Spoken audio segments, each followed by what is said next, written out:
Здравейте пак на всички. Благодаря ви още веднъж, че дойдохте в днешния ден.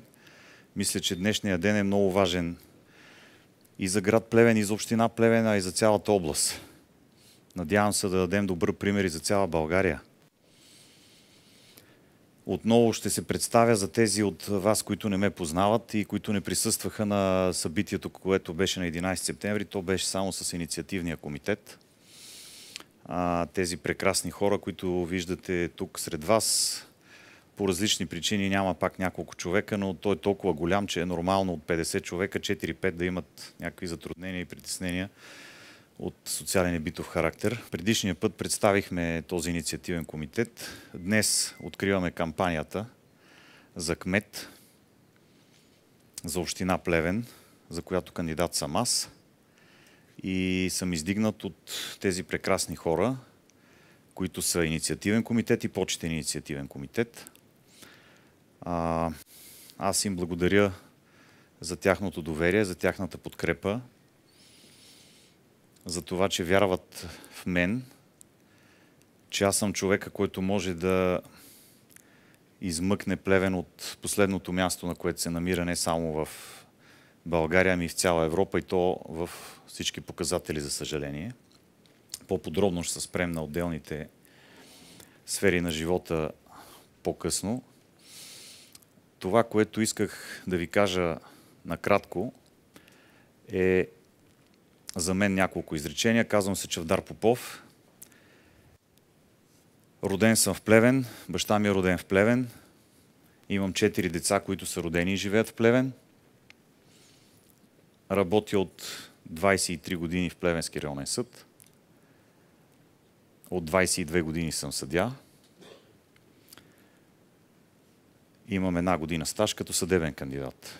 Това, което ме накара да оставя моята прекрасна професия, която е уважавана и на почит била в продължение на няколко хиляди години във всички държави по целия свят, да оставя без достатъчно време и грижи моето семейство, да се впусна в тази неприятна, но изключително смислена борба, е, че аз не мога да търпя повече една шайка политически негодници да съсипват родния ми дом, да го крадат, да ни се подиграват, да ни обиждат. По-голямата част от тях дори не са родени в община Плевен. Това нещо аз повече няма да го търпя и ще направя всичко, което зависи от мен, за да може те да бъдат свалени от власт, да им се потърси отговорност, най-вече наказателна, за престъпленията, които са извършили, за съсипването на нашия дом, защото не може да няма отговорни за това, че нашия дом е разрушен. Има отговорни. Те ще бъдат намерени, посочени, ще бъдат представени пред цялото общество, пред цялата община. Ще бъдат изпратени материалите в прокуратурата, какъвто е реда. И не само това, ще очаквам от колегите от прокуратурата да си свършат работата. Най-накрая. Защото друг ред няма. Оттам нататък продължаваме с освобождаването на хора, които са изцяло зависими и назначени от същите политически крадци, за да обслужват техните интереси, да получават заплата от нашите данъци, нищо да не работят с години и по този начин да способстват за съсипването на общия ни дом. Всички тези хора също ще бъдат освободени от работа. Щата на община Плевен е един от най-раздутите в цяла България. И не би било такъв проблем, че имаме толкова раздут щат, ако ние бяхме една прекрасна и цветуща община. Нека да има заетост тогава, но да има и резултати. Резултатите са плачевни. Значи, има нещо нередно в начина, по който работи общината. И то не само на централно ниво, което разбира се дава тона, но и звената. Отделните звена. После в подробности ще ви посоча какъв брой служители са ангажирани в отделните сектори. Вие сами да прецените има ли нужда от толкова хора, като например 12 пиара. Според мен са множко. Всеки ще прецени за себе си. Така е във всички останали сектори на заетост в общината. Това, което на 11 септември също казах, вкратце бих искал да ви занимая, е, че точно на 11 септември започва последния трети щурм за освобождението на Плевен. Преди 126 години. 146 години, извинявайте. Ние тук сме съвсем близо до успешната до един момент атака на генерал Скобелев, който успява да пробие част от отбраната и да влезе към града, към подстъпите към града. Ние тук стоим, буквално се разхождаме върху костите на герои. Не може десетки хиляди войни от различна националност, от руската армия, да изминат няколко хиляди километра, да дойдат и да умрат за нашето освобождение. Тук включвам, разбира се, има жертви от страна и на турската армия, има жертви от страна на цивилното местно население в Плевен, които загиват поради болести, насилие и така нататък. Общо приближават 50 хиляди. Не може 50 хиляди човека да загинат, той града ни скоро ще стане толкова, и ние да продължаваме да търпим това безобразие, съсипването на нашия дом. Специално аз това повече няма да го търпа. Дори и в името на паметта на тия хора. Дали живота си, за да може ние сега, вместо да имаме един благодарен и прилично уреден европейски град, нормален, да имаме едно гето, което е постоянно ограбвано от политическите негодници, които са на власт. За мен това е срамно. Мен ме е срам. И понеже не искам да ме е срам и през следващите години, излизам на тези избори с моята биография, с качествата, които притежавам, за да се боря за доверието на жителите на община Плевен, да изгоним заедно тези негодници, да им се потърси сметка и най-накрая да започнем да повдигаме града си във всички сфери, защото той във всички сфери е на колене. Специални, горещи благодарности към всички членове на инициативния комитет, общо 7 човека, заедно с които събрахме над 3200 подписа. В рамките на 2 седмици, с открито лице и сърце от всички жители на община Плевен.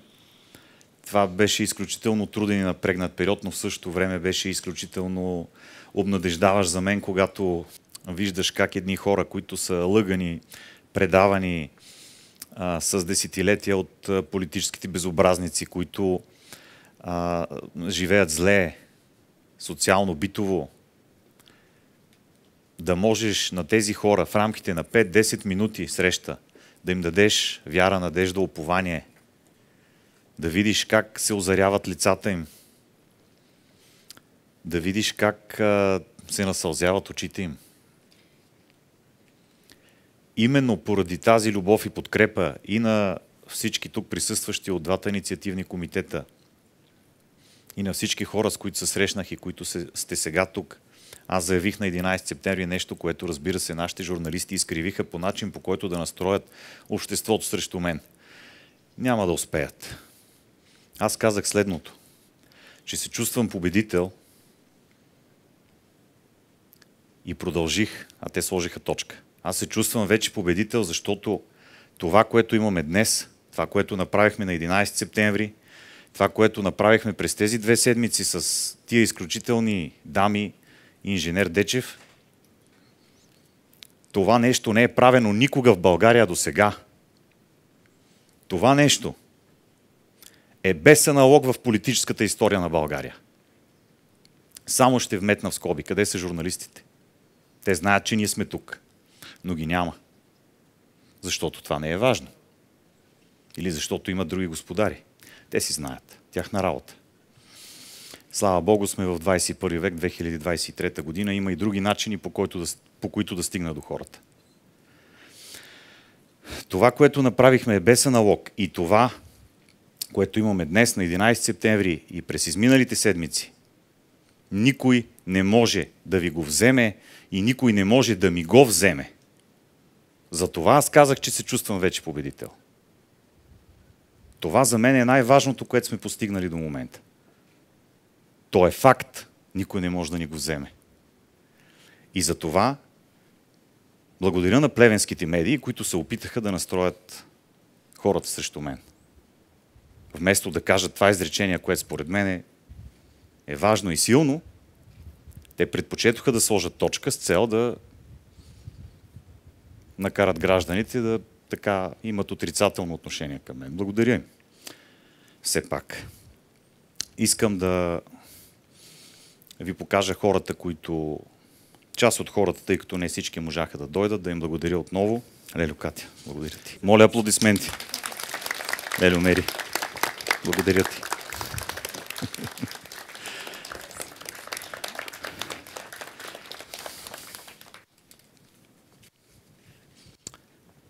Господин инженер.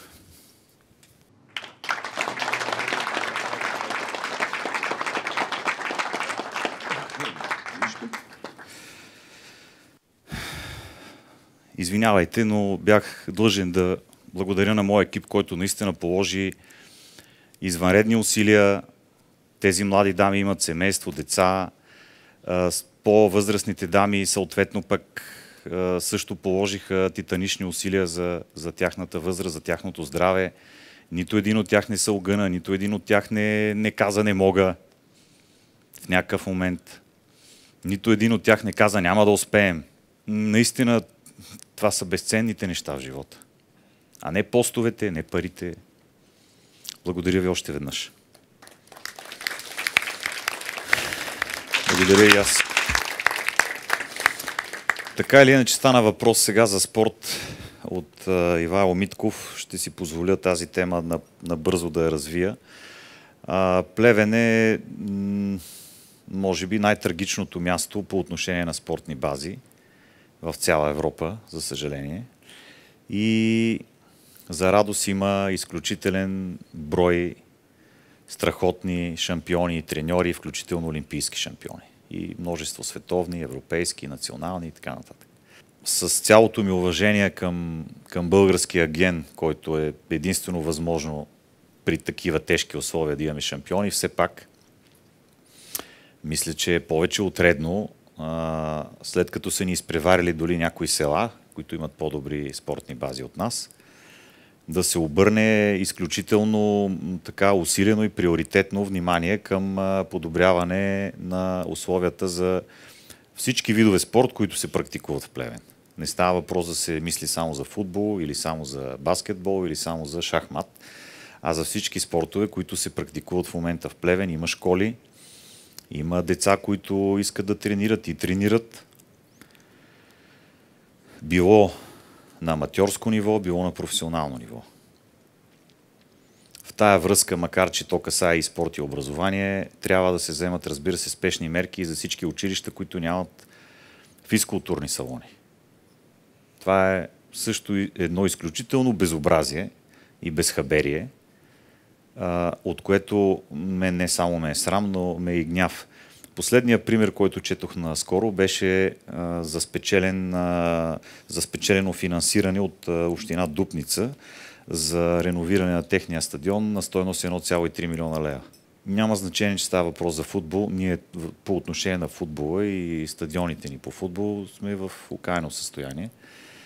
Това е последния случай. Много са градовете и селата, които имат по-хубави стадиони от нас и бази. Значи община Дупница може да спечели финансиране, а нашата община не може. И няма и да може с това ръководство. Защото те са доказали, че не могат. И под тяхното вещо ръководство базите единствено могат и само да се рушат, както бяха случаите с залата, която трябваше да приеме волейболен матч. След 30 години чакане в елита на волейболния отбор, наводни се залата, насълзиха се очите на момчетата, волейболистите от Плевен, гостите от Троян си тръгнаха. Уникален срам, след това падна лепежа на тавана на залата по гимнастика. Там също имаше изключително скверни изказвания на настоящото ръководство. Бих искал да попитам, има ли някой от членовете на инициативния комитет и почетния инициативен комитет, които искат да кажат нещо, тъй като те се изказваха предишния път. Дадох думата само на тези, които не са идвали до сега. Ако няма, да продължа нататък. Основната задача, която имаме, уважаеми гости, е да се спечели битката на 29 октомври. Тази битка е най-важна, защото каквито и програми да представяме, каквито и желания и възгледи да имаме за развитието на нашата община, те няма да имат никакво значение, ако не бъде спечелена битката на 29 октомври. Просто всичко това ще си останат едни топли очаквания и намерения, които няма да се осъществят. Затова трябва ясно да се разбере какво всъщност представлява битката на 29 октомври. Това е битка, която разделя нашето общество и нашите гласоподаватели от двете страни с една черта. Едните ще бъдат тези, които ще подкрепят сегашното политическо статукво, независимо, че той излиза с няколко кандидати, даже над 10, представяйки по този начин един фалшив избор на гражданите, които остават с впечатление, че имат доста голям избор. Ние имаме дори повече кандидати от София. Всъщност, за всички тези кандидати, много на брой, стоят едни и същи хора, един политически октопод, който управлява община Плевен от 30 години, по начин, по който единствено и само я разрушава, изсмуква жизнените й сили, като краде от средствата на бюджета, от нашите пари. И вместо те да бъдат влагани за спорт, икономика, туризъм, образование, здравеопазване, инфраструктура и така нататък, те ги прибират в джобовете и в банковите си сметки. Те просто крадат безогледно от десетилетия. Това е истината. От другата страна сме ние, които не искаме повече да ни крадат.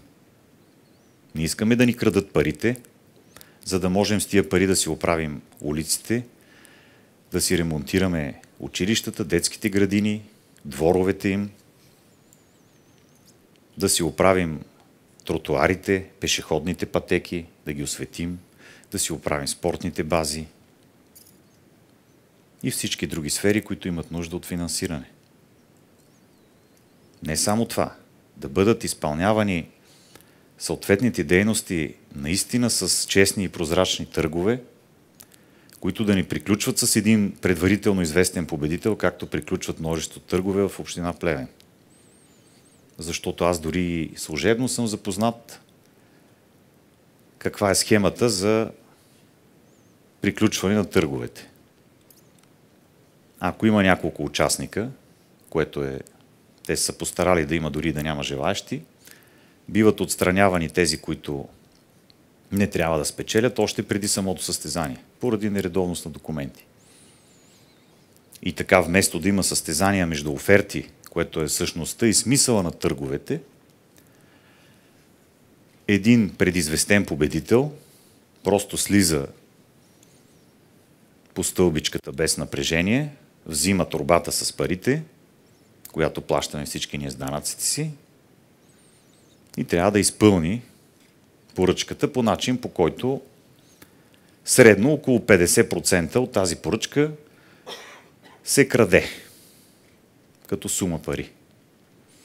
В другите 50% изпълнителя трябва да изпълни заданието, което е по поръчката и да му остане и печалба. По този начин се извършват поръчките, обществените поръчки, и ние чакаме да има нещо качествено в нашата община. Как да има? Не искам да говоря за другите общини, понеже нямам наблюдение. Говоря за нашата. По отношение на бюджета в община Плевен, той е в размер на 170 милиона от тази година. Моята амбиция и моето обещание към жителите на община Плевен е, че за първи път в историята на Плевен от последните 30 години, не искам да говоря за по-назад, защото не съм запознат и не искам да отправям обвинения към други хора, този бюджет ще се управлява без да се краде. Гаранция за това може да бъде единствено и само кмета на общината. Разбира се, хубаво би било да има и от страна на прокуратурата, но за съжаление в последните години не сме виждали тя да е гаранция за това да се запазят парите в общината и да не се крадат по начин, по който те, ако си свършили работата, тези злоупотреби да са намаляли. Това не е от прерогативите на кмета, той, разбира се, може да търси съдействието на прокуратурата, ако установи нередности, което и възнамерявам да направя. Тоест, аз поемам ангажимент, че не само аз, но и хората, които ще бъдат назначени за заместник кметови и началници, също няма да крадат. Защото ако кмета не краде, но тези под него крадат, то тогава наистина няма значение кой е кмета. Това нещо е гаранция и шанс да има повече пари в общината, съответно да се виждат някакви резултати. Ако продължаваме да избираме политически негодници, които само да ни крадат, не може да очакваме резултати. Аз мисля, че това е доста лесно разсъждение. Ако някой си мисли, че има избор в този смисъл сред другите кандидат-кметове, просто държа да му кажа, че освен тези кандидати, които са в един отбор, но просто са представени от няколко състезатели с цел да спечели накрая единия от тях, има и няколко други кандидати, които просто според мен не могат да изпълнят това, което според мен трябва да се свърши. Те нито могат да разкрият политическата корупция, нито могат да разберат как става тя, нито могат да съберат доказателства от тези, които се намират в общината, нито знаят къде да ги изпратят, нито ще ги изпратят, нито ще изискват от съответната прокуратура да си свърши работата и да има резултати. Просто няма да го направят. Както не са го правили до сега в други общини, нови кандидати. Целта, за съжаление, на изборите в България е как или да се затвърди едно статукво, което краде, или да се сложат нови играчи, които да продължават да ограбват общината, ако вече до сега управляващите са изгубили голяма част от своя кредит на доверие, да бъдат заменени с нови такива, които да продължават същите престъпни схеми, да се обогатяват едни и същи хора. Да, някои може да са нови хора, които да се обогатяват, но при всички положения губещи са жителите в общината. Бих искал да ви кажа по отношение на семейството, защото за мен най-важното нещо са хората. Ние може да имаме бюджети от 10 милиарда. Ако няма хора в тази община, за какво са ни тия пари? Какво да ги правим? Дори да ремонтираме улиците от злато, да ги застелем, ако няма кой да мине по тях, за какво са ни тия пари? А тъжният факт е, че Плевенска община е една от най-бързо обезлюдяващите си в продължение на десетилетия отново. Това от една страна, разбира се, е оценка за некадърното корумпирано управление през последните десетилетия, но и факт, който ние, ако не го осъзнаем като общество в община Плевен, ние сме загубени. трябва да се обърне внимание, доколкото е възможно, съобразно финансите на общината, да има повече деца, да се помага на младите семейства, да се направи живота в общината по-нормален, за да може тези млади хора да не искат да напускат нашата окаяна община, а да искат да останат тук. Разбира се, няма лошо и е препоръчително някои от тях да отидат да учат в други градове, в други държави, но да искат да се върнат отново тук. Което е най-добрият вариант, да донесат опит. По отношение на децата в риск и с специални нужди, които поради някакви причини са останали без родителска грижа, също така ще бъдат полагани специални грижи. Това винаги е било мой приоритет. Хората, които ме познават от повече години, знаят, че го правя от десетилетия. Ако ние нямаме възможност да помогнем на възрастни хора, които са в тежко положение, ако нямаме възможност да помогнем на децата, които имат нужда, то тогава нашето общество няма абсолютно никакъв смисъл. То е безполезно, то е импотентно, то е егоистично и излишно. И вредно. Така че в този смисъл аз каквото мога и като личен пример, и като кампании, които имам идеи да организирам, ще бъдат подпомагани всички хора в нужда. Най-вече тези без родители, самотни стари хора, защото на тях няма кой да им помогне. Те си нямат никого. Те просто нямат никого. Ще се обърне внимание, разбира се, и на жертви, които са пострадали от насилие. Има такъв център, не знам с какво се занимава. Дано си върши работата.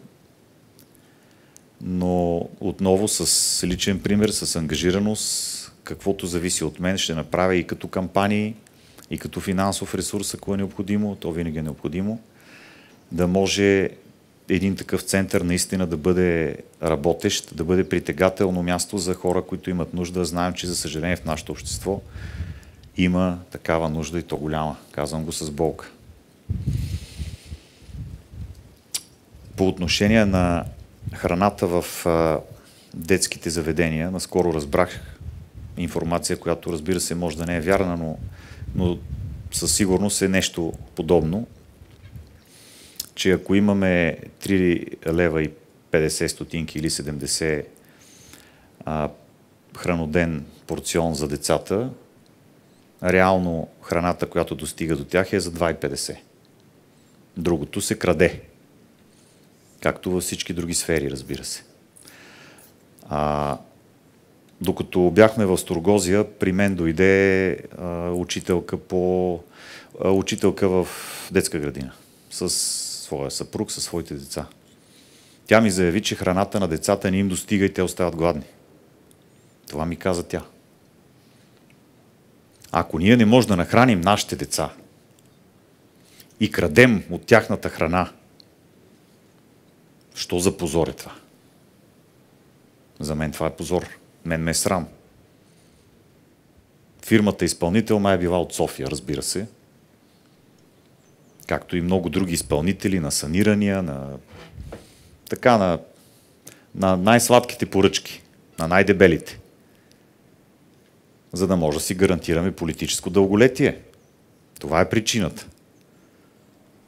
Някакви други хора ми се оплакаха от общината, че канцеларските им материали също се доставят от София. И те, ако имат нужда от хартия или кламери или лепило или някаква дреболия, трябва да чакат от София да правят поръчка. Що за безобразие? До кога ще ги търпим тия безобразници, уважаеми жители на община Кляйн? До кога?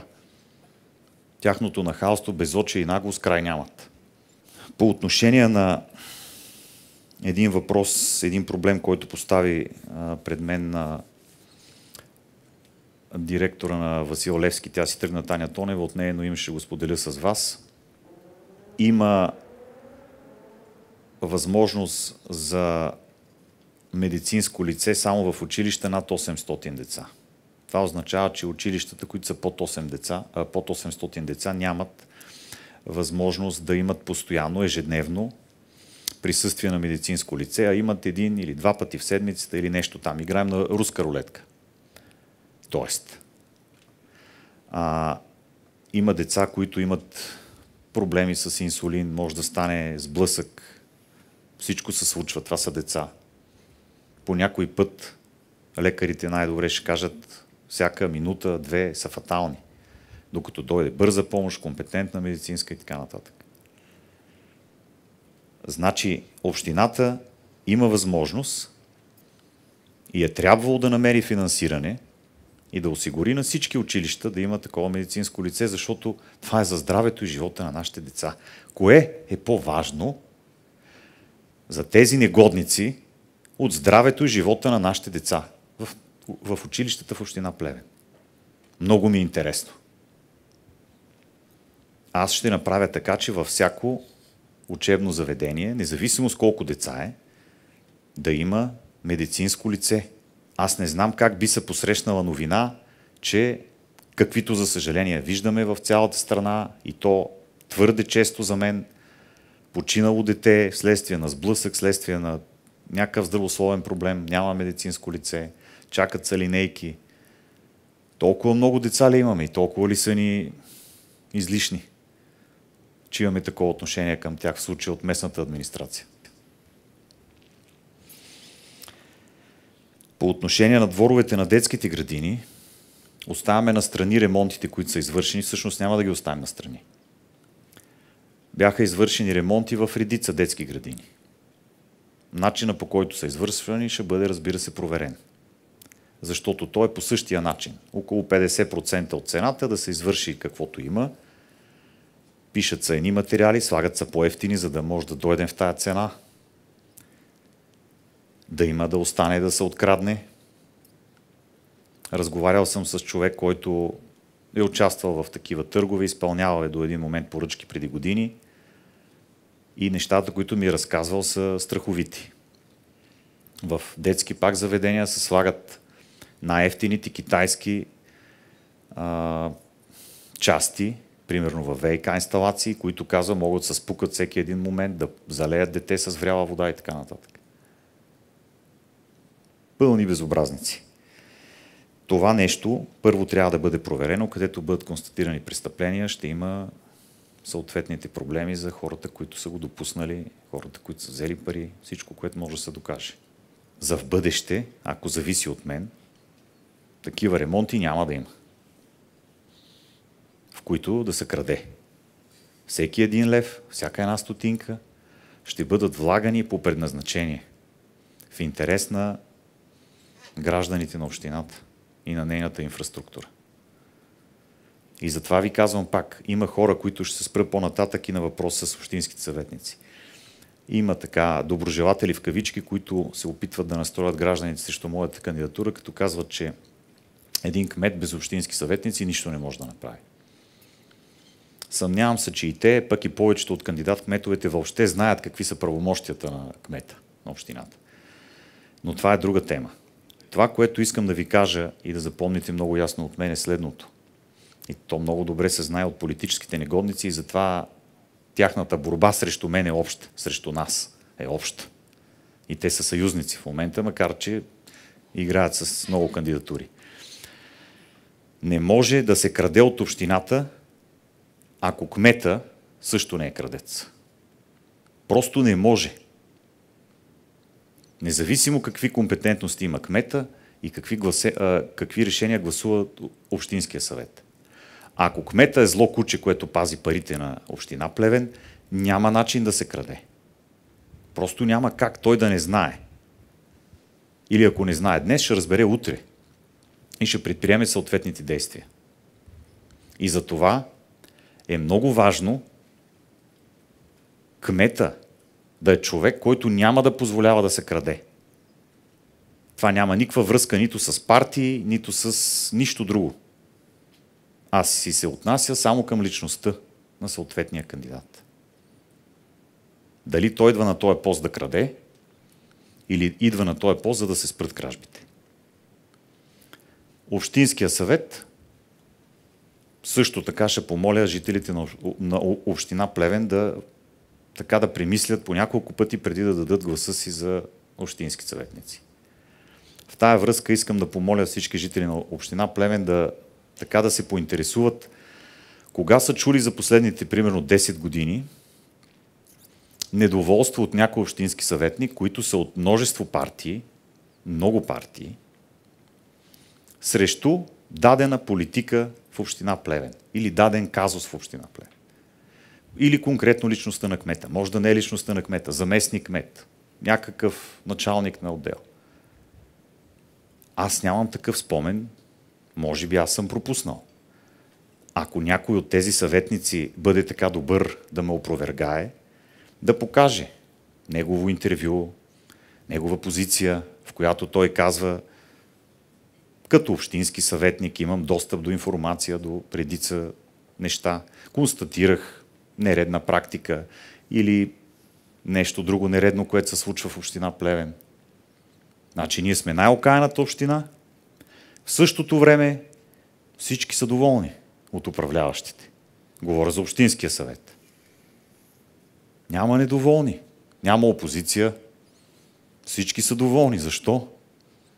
Как пък няма 1, 2, 10 човека, които да кажат: бе, тук не се търпи, тук се краде, тук се назначават свои хора без никакво образование, без никакви възможности, шурубаджанащина, или хора, които са некомпетентни, не могат да си вършат работата. От поведението на общинските съветници би трябвало ние да сме в един страхотен град да живеем и община. Така си мисля аз. Ето аз, като съм недоволен, излизам и заявявам позиция. Конкретно с факти. От тях такова нещо не съм чул. А те имат най-много информация.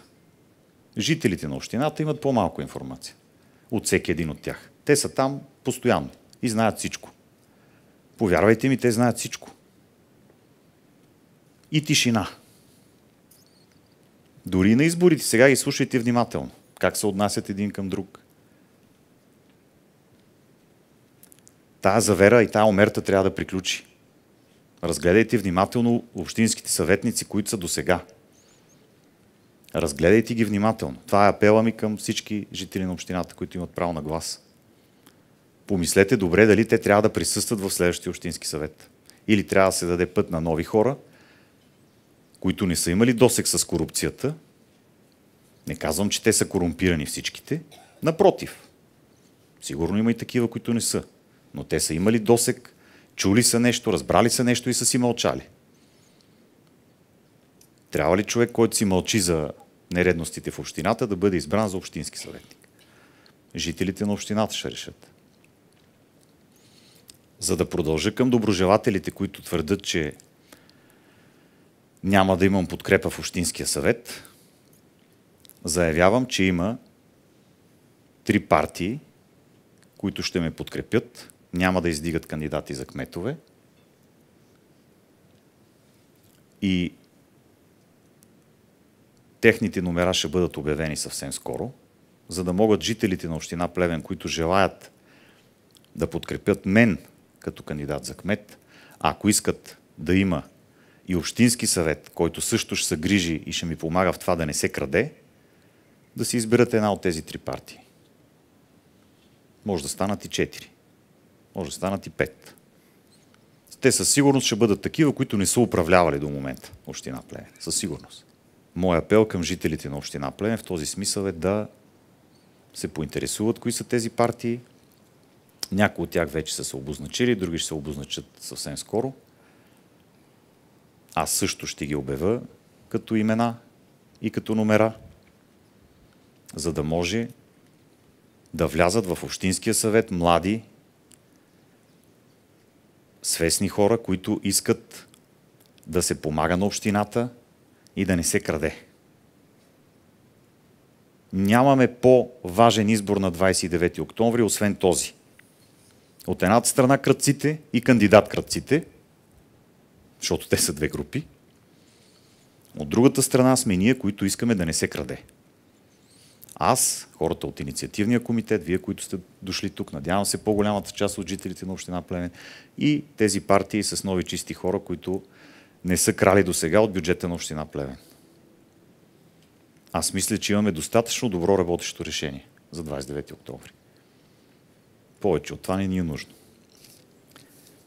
Архитектурата и на проблемите, които са чисто урбанистични в Плевен, има един изключително голям проблем, който ще се стовари върху главите ни в рамките на година, година и половина, и това е пускането на отсечката, която е така наречената магистрала София-Варна Хемус. Тази магистрала, колкото и да се бави, тя все пак по нея се работи и тя ще бъде готова съвсем скоро, защото една година не е толкова много време.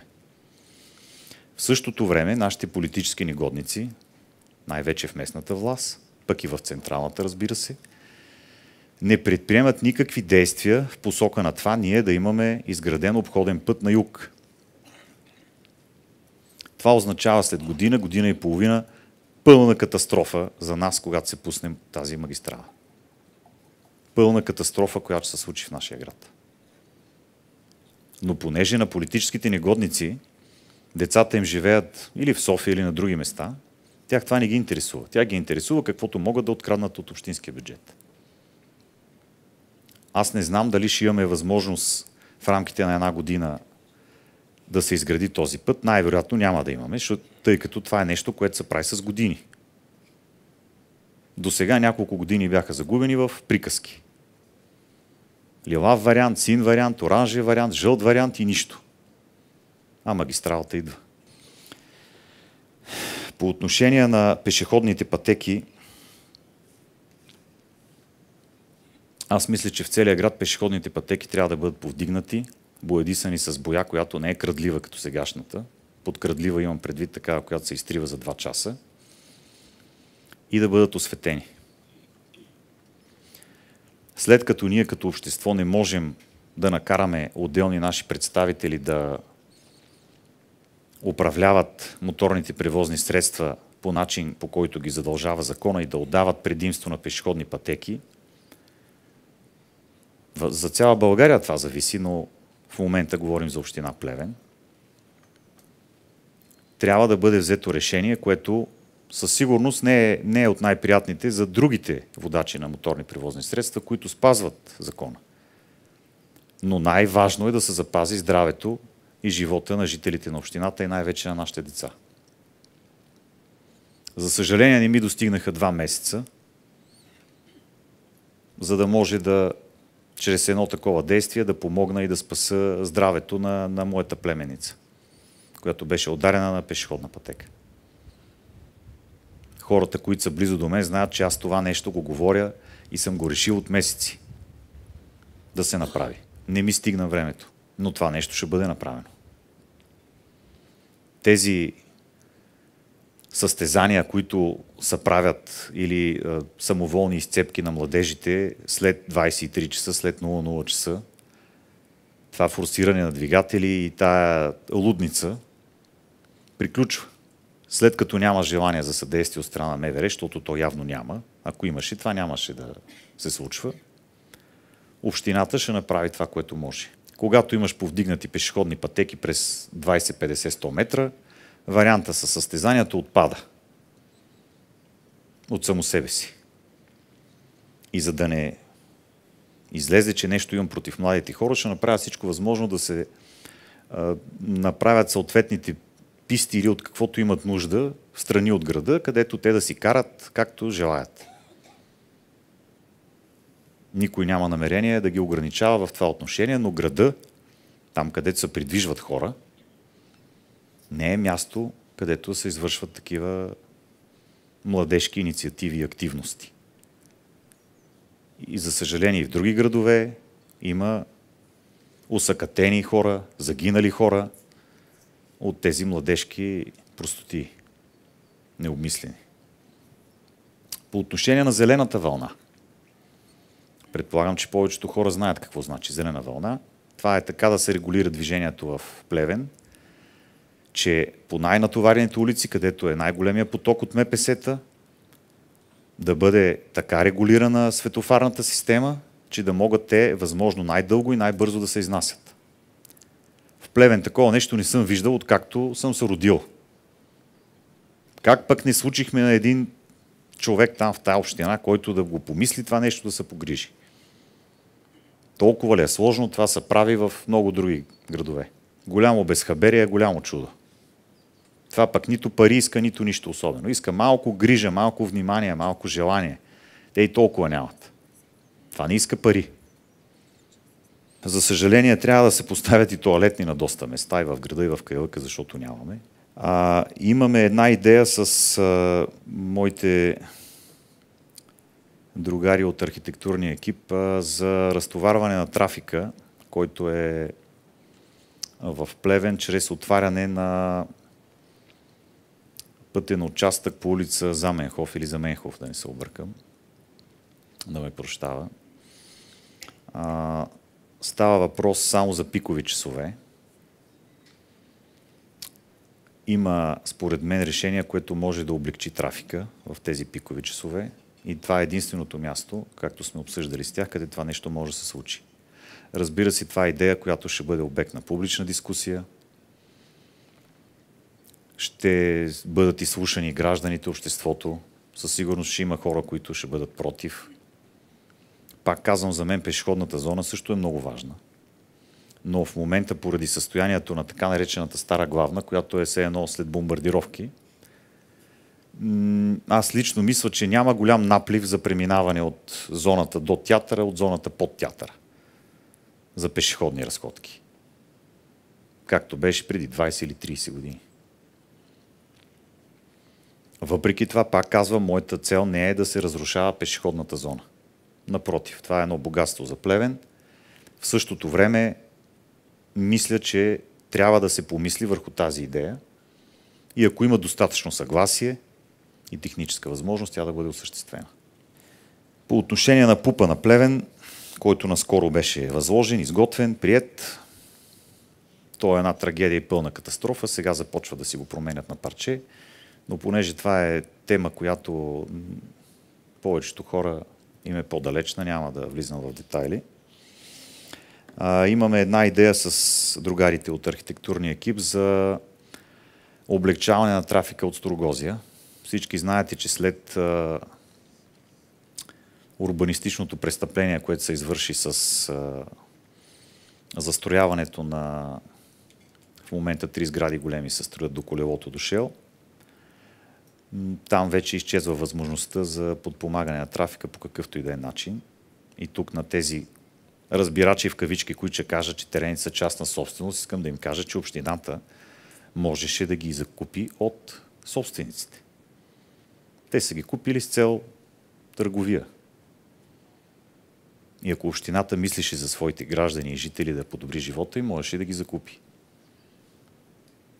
Нямат желание, защото децата им не са тук. И те също скоро ще си тръгнат с откраднатите пари от нашите данъци. Идеята е за мост, който да тръгва от Строгозия и да отива към промишлената зона, където е улица Крали Марко, ако не бъркам. Нали така?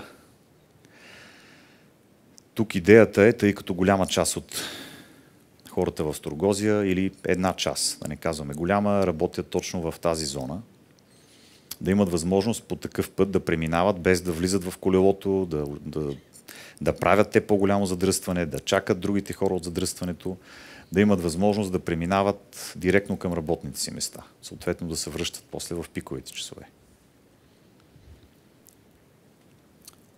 По отношение на паркирането, аз също съм чул и сме обсъждали с екипа възможност за паркиране по реката, която минава през Плевен, така наречената Бара, както я знаят плевенчани.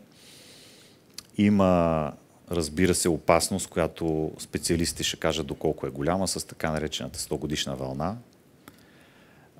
И за това е въпрос на преценка до каква степен. Не става въпрос за цялата. Има ли възможност поне частично да бъдат разположени съоръжения, на които да може да се паркира в тази част. То Плевен има нужда от паркинги навсякъде, но това е едно място, където може след внимателен анализ от специалисти да се прецени дали не може да бъде допуснато паркиране в определена част. По отношение на екологията, изключително болна тема е за мен унищожаването на стотици дървета, което беше допуснато със задоволство от сегашното ръководство, чрез така нареченото кастрене, което беше извършвано от хора, които нямат никакви познания, никаква компетентност. Те съсипаха стотици дървета, които след тяхното кастрене не можеха да се възстановят и просто изсъхнаха. Това е поредното престъпление, градско престъпление срещу жителите на общината. Плевен е винаги бил последните години в топ 3 в България по най-мръсен въздух. Заедно с Горна Оряховица и с София. Поради чисто географски причини, поради невъзможността да се осигури от общината достатъчен икономически комфорт на хората, за да се отопляват на друг вид гориво, а не на въглища и така нататък и така нататък.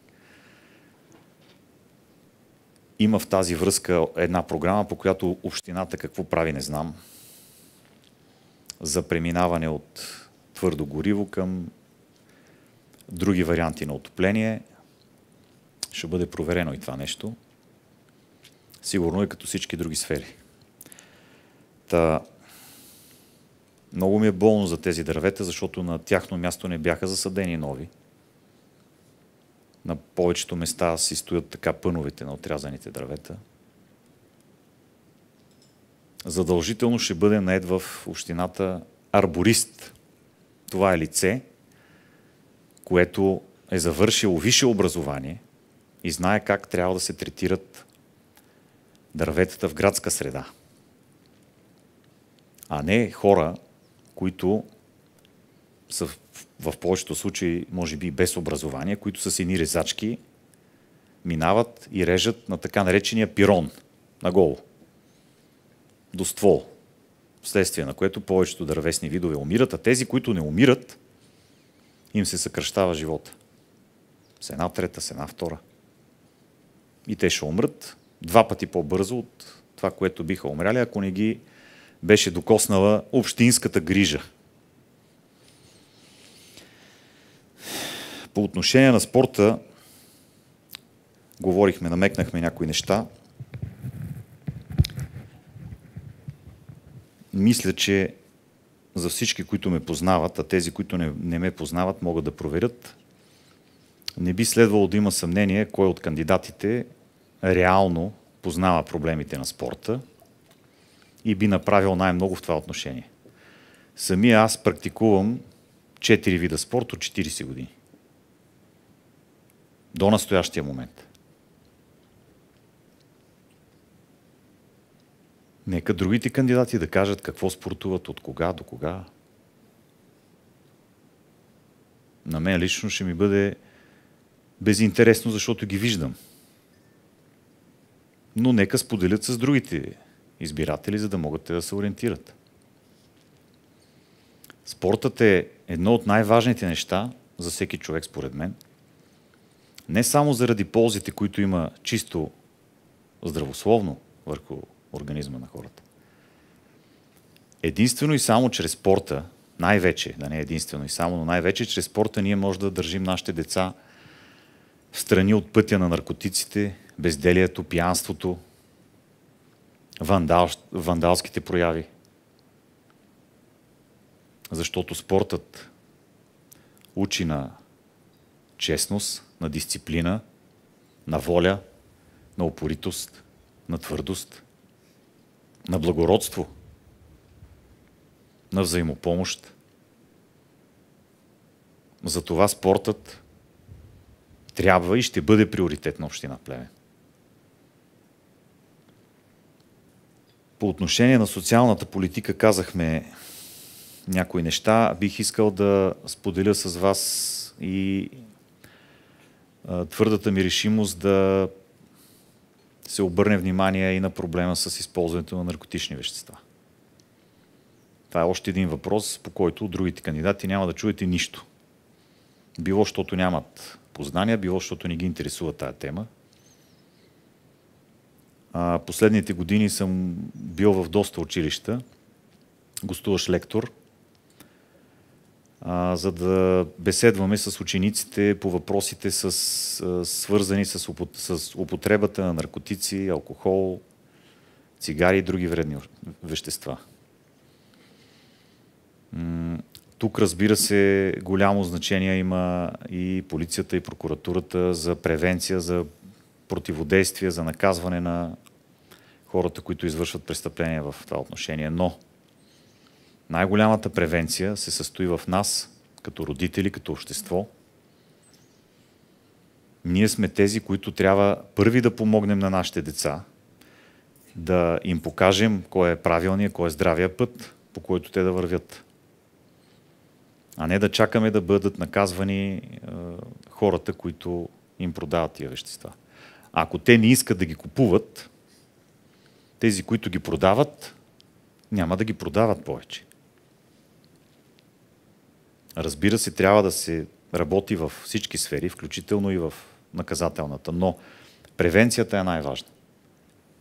Мисля, че аз с това, което представлявам, с пътя, който съм изминал до момента, мога да бъда пример за много деца и да помагам със своя личен пример, с беседи с тях, с събития, които да правим, да им помогнем да не тръгват въобще по този път, а тези, които вече са тръгнали, да бъдат върнати в правия път. Защото ако ние не направим това нещо също за нашите деца, всичко останало няма никакъв смисъл. Мостове, съоръжения, кръгови и така нататък. За екологията само да посоча още две теми, които са много важни. Аз лично последните месеци така ми изчезна темата с боклука от Италия. Какво стана с него? Има ли виновни? Някой беше ли наказан? Къде е този боклук? Още ли е при нас? Какво става с него? Има ли органи, които... То има, нали? Риторично питам. Има ли органи, които трябва да вземат някакво становище по тия въпроси? И там се затишиха нещата. Като в Общинския съвет в Плевен последните няколко мандата. Тишина и радост. Да, ма той проблема си е там. Боклука си е там. Осъдени не знам да има, внесени обвинителни актове, има ли, няма ли. Ако има, извинявам се, нека да ми бъдат посочени или да бъдат посочени на вас, айде, не на мен. Кой е привлечен към отговорност? Кой е установен да е виновен? Или пак няма виновни за складиране на няколко декара с боклуци, които не са безобидни, не са портокалови кори. По отношение на боклуците също така, много интересна е темата и с разделното събиране. Там е също една голяма измама. Има контейнери за разделно събиране, после ги взима една кола. Голяма забава. По отношение на комарите също така бих искал да отбележа, че това е един проблем, с който ние всяко лято все по-големи така неприятности имаме. Сега вече идва октомври и продължават тези комари да тормозят и да тероризират жителите на общината. И всяка година става все по-зле. По отношение на парка Елъка бих искал да кажа едно изречение. Тази година бяхме с моята съпруга, на която също благодаря, за изключителните грижи и работа, която свърши в помощ на инициативния комитет. Бяхме в Стара Загора. Оставяме настрани, че ние не можем да се сравняваме с Стара Загора по нищо. Това е така от доста време, но специално отидох в парка, който носи името на неговия създател, митрополит Методий Кусев, който е един изключителен български патриот. Съветвам всички да отделите поне 2-3 минути да прочетете кой е той. Един от най-бележитите и видни българи, откакто има България. Страхотен. В този парк, на който зарали му казват Аязмото, той е един хълм. Един обикновен хълм, който те в продължение на десетилетия с труд, с желание, с усърдие и с любов са направили един от най-хубавите паркове в България. Специално отидох, за да видя този парк. Страхотен е. Аз нямам забележки към него. И той не е малък, той не е от 5-10 декара, да кажете, нашия парк е огромен, пък техния е малък, лесно се поддържа. Значи аз успях да разгледам около половината и се изморих. Другата половина нямах и време да я разгледам. Този парк е на светлинни години от нашия парк Кайлъка. Знам, че плевенчани много си обичаме Кайлъка, но той е просто една селска поляна в сравнение с този парк, която е поддържана в първата си част и от мястото, където се намираме нататък, е нещо страшно. Той е като джунгла.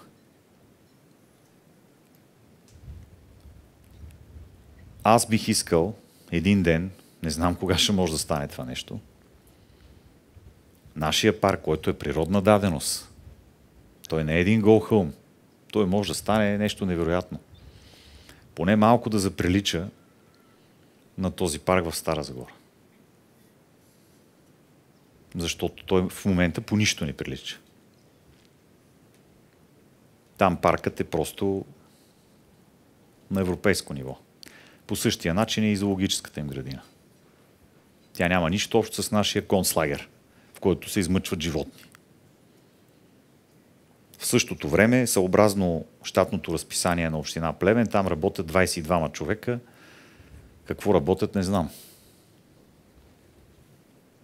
Той в много други щатни таблици на общината има десетки хора, които не знам какво работят. Много ми беше интересно да науча пак, съобразно това щатно разписание, че има 12 пиара с директор. Значи, не знам Мадона дали има 12 пиара, но нашата община има. Какво работят? Аз лично не знам. Приемам, че аз не знам. Сигурно не съм прав, но що за безобразие е това? 12 пиара. И в същото време главният човек стои във Фейсбук и по цял ден попълва редовете. Пък имаме хора, на които плащаме заплати от нашите данъци. Бих искал да ви занимая с един въпрос, който за мен също е много показателен за начина, по който са назначавани хора и за начина, по който се харчат парите ни. Гражданско обединение за Плевен беше любезно да ми предостави, вследствие на тяхно запитване по официалния ред по закон, до община Плевен да отговори колко юристи има на щат в общината, които получават заплати, разбира се, от нашите данъци, което е редно. И дали има други лица, които за извършена правна помощ получават възнаграждение. Извън тези юристи, разбира се. Оказа се, че последните 4 години, първите 4 е имало по 7 юрисконсулти, вече имаме по 8. Не искам да коментирам много ли са или са малко и дали има достатъчно работа за тях. Приемаме, че има работа за тях. И те си я вършат съвестно. За което получават и, разбира се, възнаграждение. За мен остава много неясно защо при наличие на 8 юристи се появява договор, в случая са договори за периода, чета писмо от лицето, което е отговорно, не си измислям, което от преди няколко месеца. Договори за периода от 2016 до 2022 година, включително с адвокат ВП по 500 лева на месец. Така е написано, така я казвам. Колегите знаят за кой говорим. Това, което е написано, това чета, за да не каже някой, че му уронвам престижа. И същия този адвокат има договор за текущата 23-та година, 800 лева месечно. На мен ми е много интересно защо при 8 юриста има нужда да се заплащат суми на друг адвокат с години. И то е един и същ.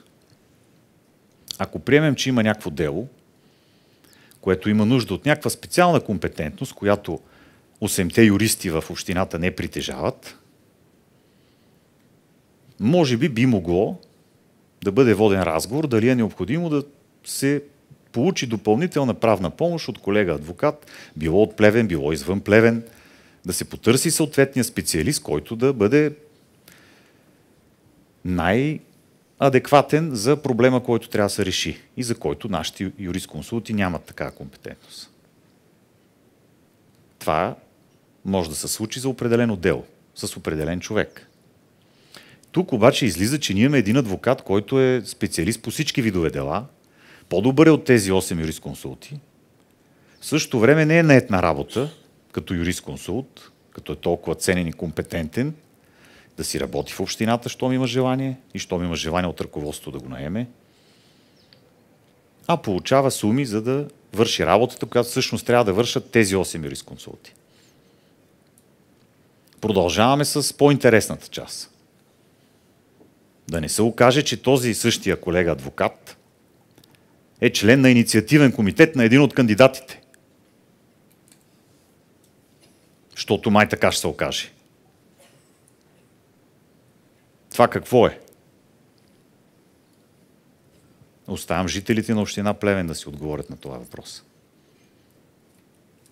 В същото време на предните избори, доколкото си спомням, имаше от този адвокат дарение в размер на 500 лева за кампанията на същия кандидат за кмет. С чии пари? Ако не е имало такова дарение, се извинявам. Аз си спомням, че видях документ. Но ако бъркам, ще се извина. Защо търпим тия безобразия, уважаеми съграждани? Защо? Те ни се подиграват в лицата. Освен факта, за който на 11 септември подробно разказах за това какви членове има в инициативния комитет, Йордан Камджалов е роден в Търговище, той промени адресната си регистрация, за да може да гласува за мен. Доктора Неделковски, който мисля, че си тръгна вече, е роден в Северна Македония. В момента работи в Бургас. Той също промени адресната си регистрация, за да може да гласува за мен. Това е инициативният комитет, който няма никъде в България. Няма да говоря за едно менте, което се опитват да ми откраднат идеята едни други конкуренти с смехотворни списъци. Друго нещо, което искам да ви кажа и от седмиците на събиране на подписите, един от докторите, който така и не можа да дойде, защото е в Южна Франция, Тихомир Андреев, негов близък беше написал "Успех от Шумен". Ние в Шумен нямаме такава инициатива, но желаем успех на вас, за което му благодаря.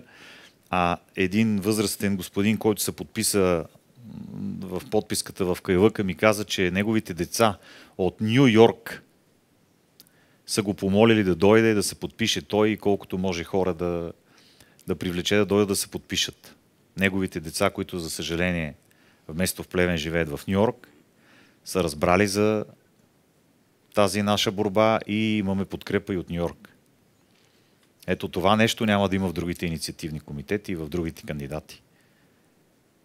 Защото нивото е много различно.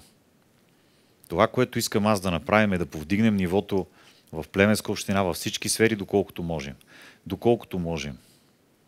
Във всички сфери. В тая връзка трябва да се говори много и за гражданско общество. Защото без активно работещо гражданско общество, което да притиска и местната власт, и другите власти да работят качествено, неотложно и без корупция за хората, няма как да имаме подобряване на живота. Продължаваме да тънем в същото мизерно блато. Не знам кога ще може да се зародят сериозни наченки на гражданско общество в Плевен. За съжаление сме много далече и в този показател от едно нормално ниво на активно гражданско общество. Въпросът, който имам аз и задавам за пореден път към жителите на община Плевен, е как може да се овластяват хора, които не са родени в Плевен и децата им не живеят в Плевен. Поради каква причина имат те нужда да се кандидатират и да бъдат избирани за ръководни постове? Как точно тях ги боли за място, в което нито са родени, нито децата им или внуците им съответно търпят незгодите, на които те подлагат нас с некадърното си и корумпирано управление? Защо, уважаеми съжители, избираме тия хора с десетилетия, с по няколко мандата? След като им приключат мандатите, те отиват да живеят примерно в София при семействата си Защо? Аз наистина не разбирам. За мен това е потресаващо. Да се избира човек за кмет на Плевен, който нито е роден в Плевен, нито децата му живеят в Плевен, за мен е абсолютно непонятно. Въпреки всичко бих го приел, ако пак казвам имаме страхотни резултати, градът ни е един от примерите в България и в Европа. Добре. Щом той се справя прекрасно, добре. Но ако ние затъваме все повече и повече, а то е именно заради тези неща, които аз ви казвам. Не може да го боли човек за родно място, което не му е родно място. И той да го играе много влюбен и много загрижен. Да, може да си отишъл от едно място на друго, дори като малък. Да имаш някакъв сантимент. Но защо децата ти живеят на друго място? Ако толкова добре управляваш и градът цъфти, те защо са на друго място? На един предходен също. Ако на този въпрос поне си отговорят моите съжители преди да вземат решение за гласуване, мисля, че ще бъде много добре. По същия начин, как може да се избира за кмет човек, който от 20 години не живее в Плевен, който не плаща данъци в Плевен, няма собственост тук. За мен това са много странни кандидатури и много странен избор на моите съжители. Но каквото те преценят, това ще се случи. Както е казал Софокъл, по-скоро се провалиш чест, отколкото да спечелиш с измама. На тези избори ние отиваме така, както събрахме подписите, с открити лица и сърца, търсейки почтено доверието на хората. Аз и моят екип няма да купуваме гласове. Няма да притискаме хора да гласуват за нас. Очакваме за нас да гласуват само свободни граждани, които искат промяна, искат възмездие за политическите негодници, които съсипаха общината и искат да живеем в едно по-добро място, което да направим всички ние заедно. Ние няма да извършваме никакви престъпления, било изборни, било други в тази кампания и ние нямаме намерение да се състезаваме с конкурентните политически негодници по начина, по който те искат да се състезават помежду си или с нас. Ние ще запазим своето име, ще запазим своето достоинство и независимо как ще завършат изборите, колко гласа ще ни откраднат или ще се опитат да ни откраднат, аз ви казвам днес, и го казах и предния път, аз вече се чувствам победител, аз съм спокоен, аз съм горд, аз съм удовлетворен от това, което постигнахме до момента. Това е наистина нещо изключително. Аз ви благодаря на всички. Това е нещо, което никой не може да ни отнеме. Въпреки това, битката не е приключила, да не си помислите, че съм се предал. Напротив, както каза и Йордан Камджалов, би следвало да спечелим на първи тур. Не защото това ще бъде някаква себелюбива оценка за мен, а защото политическите негодници, които разсипаха общината, заслужават този звучен избирателен шамар по отвратителните си бузи на 29 октомври.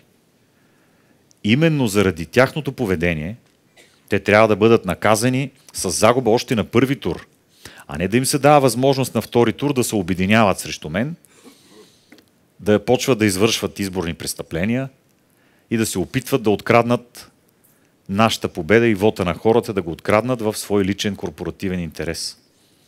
Затова аз моля всички за мощна подкрепа, за мощно гласуване, за да може да има и те да откраднат, да има и да останат гласове за нас. Но също така, искам да помоля всички жители на община Плевен, които имат желание по някакъв начин да съдействат в някаква кампания, нека да потърсят мен или в офиса, който е в сградата на Генимекс срещу съда и срещу общината. Имаме нужда от застъпници, които да ни помогнат да запазим честността на вашия вод.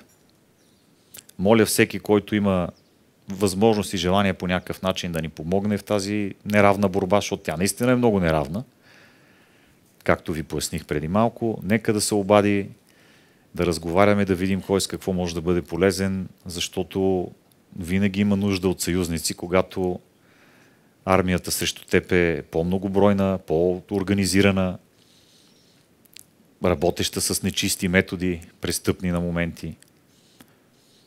Аз нямам зад себе си нито милионери, нито милиардери, нито политически муцуни съсипвали Плевен последните 20-30 години, нито медии, нито пиари, нито политически партии, от които да черпа идеи как да ограбвам първо вота на хората, след това и техните пари от общината. Но аз имам доверието, вярата и любовта на хората, което го усетих през последните седмици и мисля, че това ми е достатъчно. Това е абсолютно достатъчно, за да може да спечелим изборите на 29 октомври. Благодаря на всички от инициативния комитет за огромното старание, усърдие и жертвоготовност при събиране на подписите. Благодаря на всички членове на почетния инициативен комитет, които на 2 пъти дойдоха и застанаха до мен и редом с мен, за да дадат своята подкрепа, да гарантират за мен със своята биография, със своето име в обществото. Наистина благодаря им от сърце. Това за мен значи много. Аз винаги ще го оценявам. Благодаря и на всички гости, които отделиха време в неделния следобед да бъдат тук. Благодаря за вниманието и на всички зрители, които ще гледат това след няколко дни. Да си пожелаем здраве, успешна кампания и успешен резултат на 29 октомври. Благодаря ви още веднъж.